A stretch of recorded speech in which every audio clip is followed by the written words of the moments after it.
Ladies and gentlemen, good evening.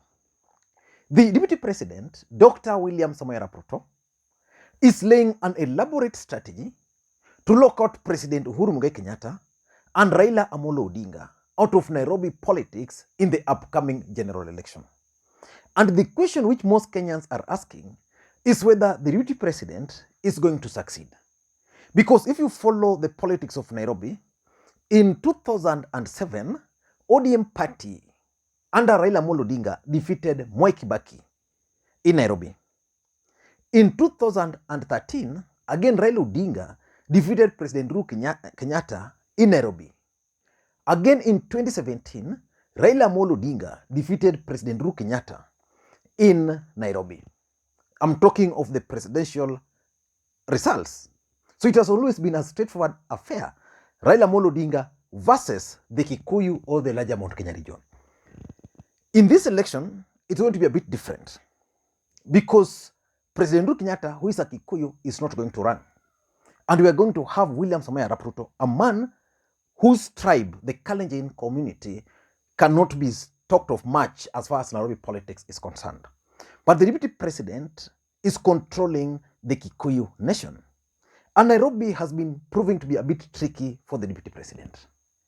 But the Deputy President is laying an elaborate strategy to win the governor seat for Nairobi, the senatorial seat for Nairobi, the women rep seat for Nairobi, and the Deputy President is also laying an elaborate strategy to win majority of members of the county assemblies in Nairobi and also members of parliament. Is he going to succeed? In 2013, after the 2010 new constitution came into effect, the position of the governor was created. The first governor for Nairobi after that new constitution was actually Dr. Evans Kidero. How did Evans Kidero manage to win his his gubernatorial seat?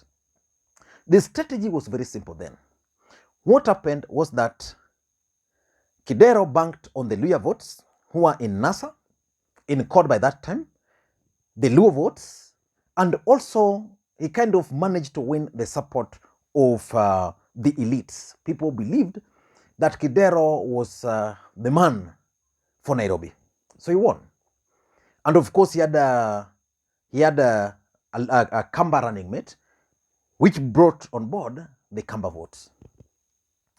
Then Sonko won in 2013. How did Sonko manage to win? Because Sonko was referred to as by most professionals as Chokora. How did he manage to win?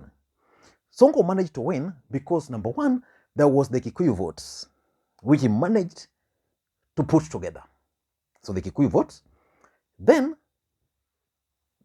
the Kamba votes. Actually, the Kamba votes is what tilted Mike Sonko's votes, votes in favor of Sonko, because Kidero had banked on the Kamba votes again, but because a Kamba was running, who was Sonko, Sonko won with the Kamba votes. So if you look at the presidential results at that time, Sonko actually got more votes than Raila Odinga and than President Uhuru Kenyatta. And that's why Sonko used to brag that he was actually the third in command. So the Deputy President is also coming up with a strategy. And that strategy is meant to win in Nairobi. In Kibra, he already has McDonald Mariga, who is a Luya. In Westlands, he has Nelson Harvey. Now in Nairobi, gubernatorial seat, this is how the Deputy President is planning for Nairobi. He's planning to have, okay, let me just take you through William Ruto's formation. William Ruto, who is a Kalenjin, is going to be the presidential candidate. Then based on what has happened in Nairobi today, we can easily conclude that the running mate is going to be a Kikuyu. So William Ruto is going to have, we are going to have William Ruto as the presidential candidate. Then we are going to have a Kikuyu running mate. He can choose anyone, Rigathi. He can choose Muturi, who is from Embu. He can choose Ndindi Nyoro, whoever. Then in Nairobi now, he is now giving that to Aluya, Johnstone Sakaja. And of course, Johnstone Sakaja is not Aluya per se, but Johnstone Sakaja has always associated himself more as Aluya. So let's assume he's giving Nairobi to Luya, and the Luya is giving Nairobi to is Johnstone Sakaja. So his calculation is that if Sakaja will be the Luya candidate there, then the Kikuyu nation, if he gets the Luya votes, then he gets the Kikuyu votes. He hopes to end the game there. If the Luya nation in Nairobi can vote and the Kikuyu nation in Nairobi vote for Sakaja, Sakaja will be the governor. And then there's also this thinking that Johnstone Sakaja, in a way, has a support across the country.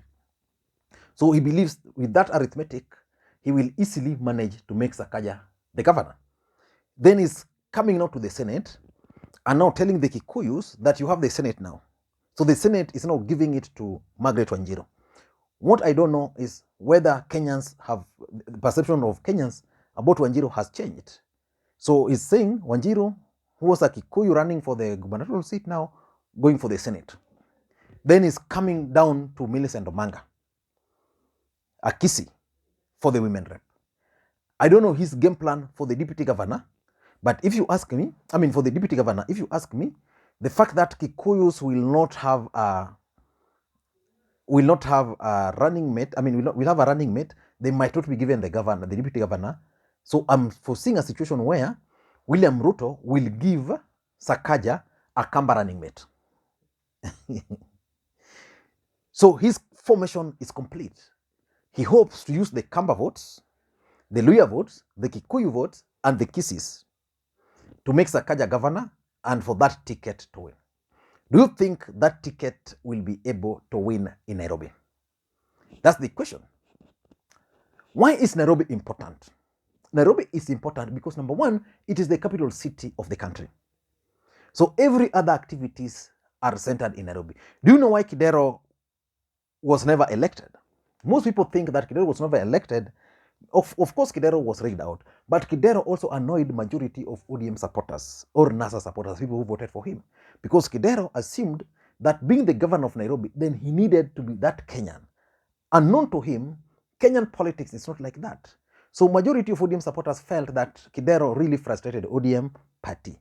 So the deputy president is understanding that for him to succeed politically, he must have a strong team in Nairobi. He must have a strong presence in Nairobi. Number two, the economy of Nairobi is just enough. So a governor of Nairobi will be so important to the president. And that's why in the last election, President Uhuru Kenyatta had to make sure that Kidero went home. And again, as the governor of Nairobi, there are certain licenses which are normally given, like if there's demonstrations, it's easier. There are things coming up, like William Ruto has interest in land, he has interest in hotels, things like those can only be fixed if you are a governor, if you are a president, and you have a governor you can work with very closely. But what are the options now for President Uhuru Kenyatta and Raila Odinga? Looking at the deputy president's team, if I were to advise President Uhuru Kenyatta and Raila Odinga, this is how they can easily defeat this team. I can assure you the Luos in Nairobi will easily vote where Raila Odinga is. So as long as Raila Odinga will be the presidential candidate, whoever they will be given as a gubernatorial candidate, they will vote. But in my thinking, the right candidate should come now from the Kikuyu nation if they want to defeat Ruto. Because if they will have a lawyer as a gubernatorial candidate, that lawyer candidate will split vote with Sakaja. Okay? But if they have a Kikuyu candidate, that Kikuyu candidate, because the Kikuyu nation are likely to vote for Sakaja because they are pro-UDA. But if they have a gubernatorial candidate in Nairobi, the truth of the matter is that the Kikuyu nation will first of all grab what they have. So which means they'll grab that gubernatorial seat first. So the entire Kikuyu nation, the way they are known, will first of all go for that governor, grab it. So all Kikuyus in Nairobi, if Azimio will be giving them a gubernatorial candidate in Nairobi, that's something the entire Kikuyu nation will support. So they'll get the governor first. Then, if that candidate will then be given a running mate, in my view, the running mate should now be either a Kamba or a Luo. Then a senator should then go to Aluya. This is where I'm looking at someone like the ODM Secretary General, Edwin Sifuna. So Sifuna is given the Senate. Then we are going to have the deputy governor who is either a Luo or a Kamba. And because Raila Odinga will be a presidential candidate, maybe we will have someone, like say, a Kambasa running mate. Then the women rep, who will be the women rep now? I'm seeing Kwamboka. Yeah? But there's the other alternative of having a Kikuyu governor deputized. A Kikuyu governor deputized by Aluya. Then I've been seeing Sonko with working a lot with the Wiper leader, Kalonzo Musyoka. Then Akamba is now given the Senate. So Sonko will fit the bill because Sonko is not fit for the governor, but is fit for the Senate. So he's then brought on board to serve as a senator for Nairobi. Then in that case, the women rep now goes to Kisii or someone else, maybe based also on religion or other factors. So for me, that's the only winning formula.